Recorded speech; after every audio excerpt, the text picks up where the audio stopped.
I think it's very important to understand that the profit for the Russians right now in the sale of oil is very low. They have to give steep discounts to those who buy the oil, and they also have to pay quite a premium to insurance, as well as pay a premium to the crews that are involved in this, and those who are using their ships. Now, just imagine this: every time you seize one of these tankers, that's going to cost a lot of money because that means that ship is going to be taken. It's going to be a long court process. There's legal costs associated with that, and then you have all the obvious criminal risk that you run and the fact that it's going to be something where that tanker is not going to be making money. So what you would lose is the equivalent of, let's say, 25, 30 different trips on that tanker that would be engaged in sanction violations. So if you just do the calculations as the owner of a tanker, it's unwise to do it. You just simply are running far too much risk. So looking ahead, I think it's very likely that we will see that there's going to be a diminishing return for those engaged in this business. And this goes in addition to the fact that Ukraine is attacking things like the oil facilities as well as the tankers. So if Ukraine continues to carry out these attacks, coupled with the fact that there will be serious prosecution of those who violate sanctions, then we can get to a really great breaking point for the Kremlin. Senator Lindsey Graham reported that Trump has agreed to impose new sanctions against those who make business with Russia. First of all, I would like to ask you, is it intimidation or a real intention?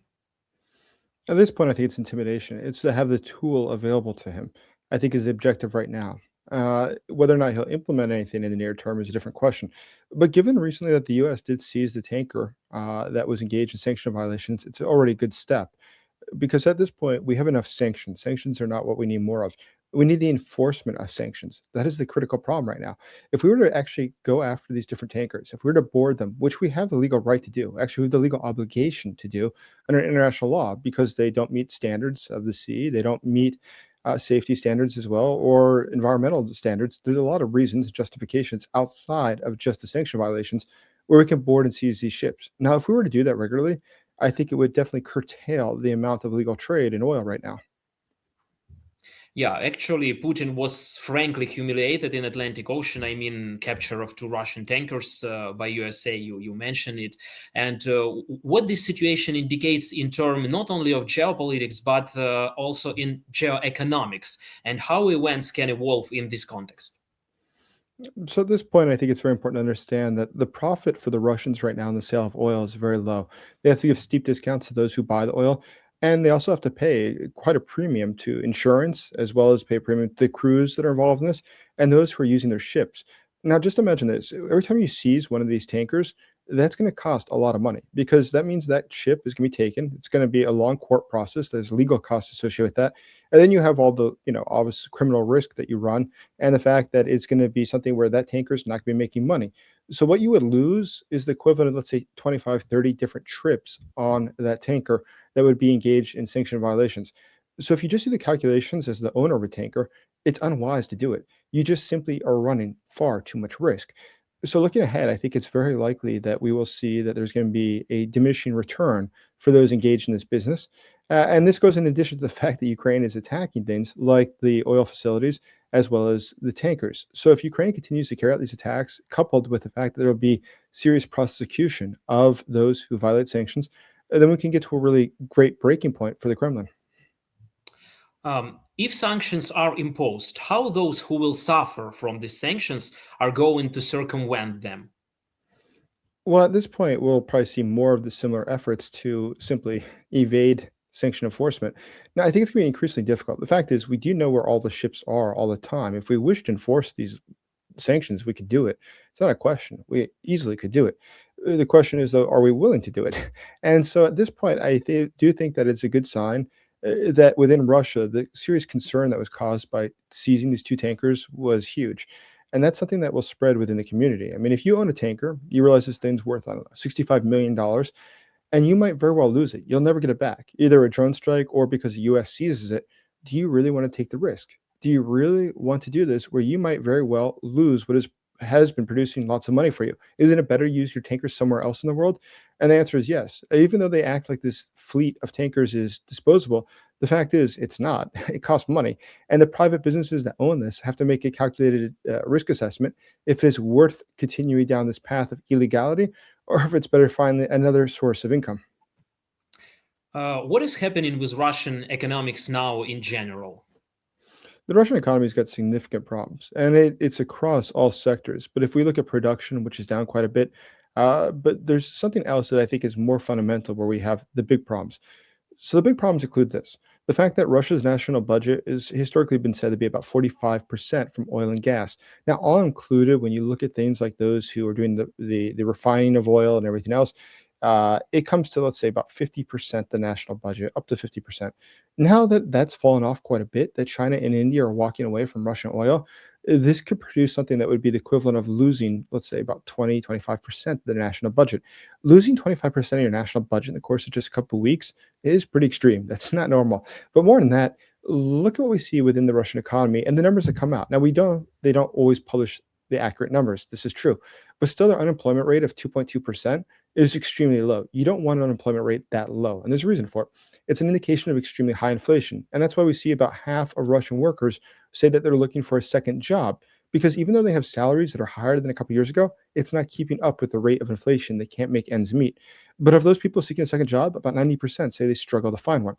So we see that there's internal problems there. But there's another thing where we see significant internal problems, and that's the banking sector. We know that the repo auctions, which is when the central bank comes and loans money to the banks in order to keep them out of the red so they're able to continue operating, that's increasing quite a bit. And the fact that so many banks have to take advantage of this because they lack liquidity is significant. And that's why we see today that the Russian government is forbidding people from taking out their money. They say that it's, in their interest so that people are not defrauded of their money.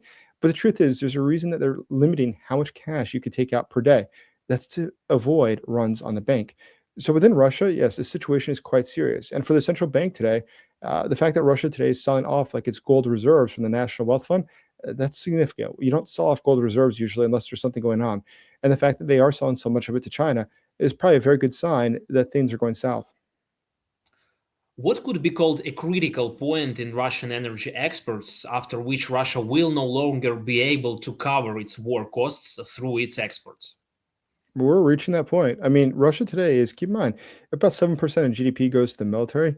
About 43% or so of the national budget goes to military. And today they've lost about a quarter of their total budget. So if you lose a quarter of your total budget, you have to make some very hard decisions. How we make ends meet.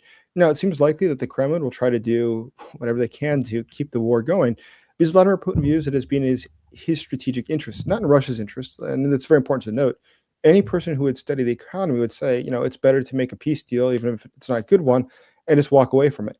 But he can't do that because he realizes that his budget and his economy is a total disaster. And if he were to end this war tomorrow, the situation does not get better for him personally. And as any dictator, he's not interested in the future of his country or his people. He's interested in preserving power. But he cannot preserve power if there's a total economic collapse or if there's, millions of guys who served in the military who now aren't receiving their monthly pensions or their payments or their salaries. And as a result of this, I think that he realizes he himself is being put at risk. And that's something that Vladimir Putin, first and foremost, worries about. Department of State declared that Western Hemisphere is sphere of interest of United States. How Trump's administration would behave in Northern and Southern Americas in the coming months and years? It's very hard to say what that means exactly and what they intend to do. We've seen that the administration very often makes statements that don't really coincide with reality or they don't really follow through on. They just make statements. I think part of that is the logic where they think it's intimidation, where they believe that by saying something like this, other countries in Latin America will cooperate more because they just fear what the US could do.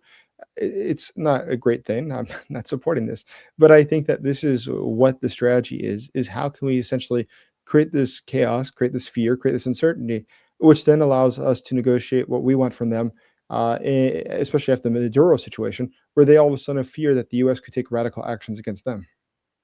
How can events develop in Greenland? Trump stated that United States need the island because of national security. Yeah, it's it's very hard to understand what's going on with this. I do think that a lot of what's going on with Greenland, realistically, is that Donald Trump is trying to distract the population from his scandals here in the United States. The Epstein scandal has been the significant damaging. It has been significantly damaging to his rating. In fact, for Republicans, even MAGA Republicans, it's been the biggest negative for him so far. That and the fact that prices continue to rise in the United States and people are not satisfied. That was the top reason people voted for him was prices, and they don't feel the prices are getting better. So distract from that, I think he's doing a lot of this Greenland stuff. I think a lot of it is actually just wag the dog. This is how can we get the population to not be paying attention to what's really going on in America, and to get the journalists to write about Greenland and not be writing about the situation in America, which is not improving for the average MAGA voter. How Washington can act in Iran given the situation in the country?